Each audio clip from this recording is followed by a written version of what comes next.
c'est une occasion importante de refixer les grands objectifs de financement en France et en Europe des PME et des ETI. Comme vous le savez, la crise a fondamentalement et va structurellement changer les moyens de financement des PME et des ETI parce que les banques vont avoir de moindres capacités à fournir du crédit et les grands investisseurs institutionnels comme les compagnies d'assurance auront moins d'incitation à investir en actions ou en tout cas pour les financements à long terme de ces entreprises. Ensuite, nous avons connu des abus sur les marchés financiers depuis la crise qu'on a pu observer et nous sommes parvenus à la conclusion qu'il fallait donc structurellement changer les choses.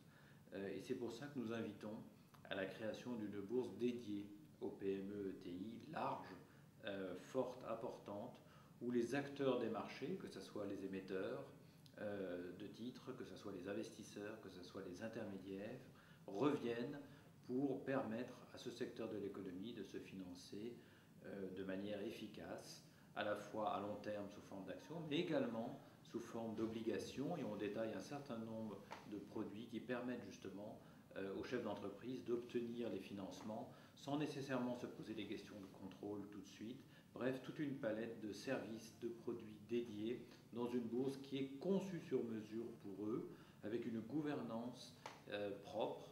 Et donc réellement, plutôt que de toujours demander à que l'émetteur adapte son mode de fonctionnement à la bourse, cette fois-ci, nous adaptons la bourse à ce type d'entreprise. C'est exactement le cœur de cette proposition.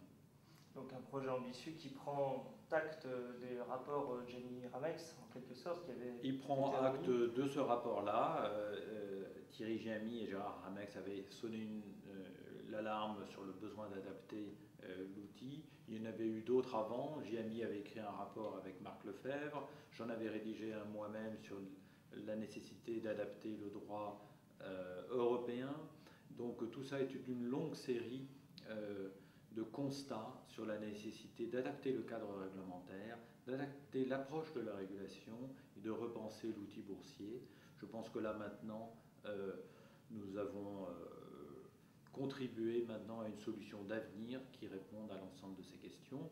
Tout n'appartient pas à l'entreprise de marché bourse. Elle a un certain nombre de leviers, d'outils. Le cadre réglementaire et fiscal, lui, nécessite de progresser en parallèle. Il sera un accélérateur puissant à la création de cette bourse. Mais nous ne faisons plus aucun constat dans ce rapport. On prend tous les constats qui ont été faits et on dessine plutôt la solution pour l'avenir.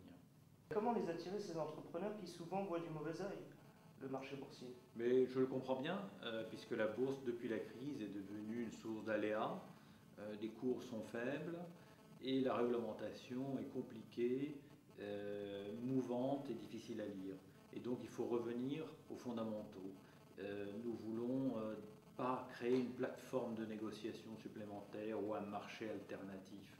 Nous créons une bourse, on revient aux fondamentaux, là où se rencontrent les besoins de financement de l'économie réelle et des investisseurs qui devraient s'inscrire sur la durée, qui veulent tirer profit de cet esprit entrepreneurial. C'est donc pour ça qu'on a choisi à la fois le nom de bourse et non pas de marché, et également d'entreprise, puisque que vous parliez de PME ou de ETI, c'est bien ce qu'ils ont en commun, c'est l'entreprise.